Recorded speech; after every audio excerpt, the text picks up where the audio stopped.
Ako po si Bernadette Joy de Terra. Bilang mag-aaral sa Industrial Engineering sa UP Diliman, naniniwala akong malaki ang tungkulin ng mga nagsisipagtapos sa IE na mapabuti ang buhay ng mamamayang Pilipino. Sa katunayan, ito naman talaga ang tungkulin ng sino mang iskolar ng bayan, anuman ang kanyang kurso.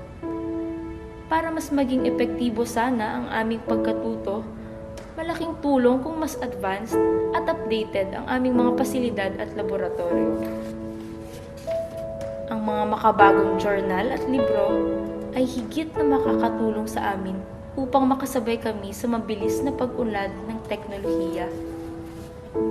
Sana matulungan ninyo kaming magkaroon ng isang edukasyon na malaya at walang balakid. Sama-sama nating isabuhay ang pagiging iskolar ng bayan.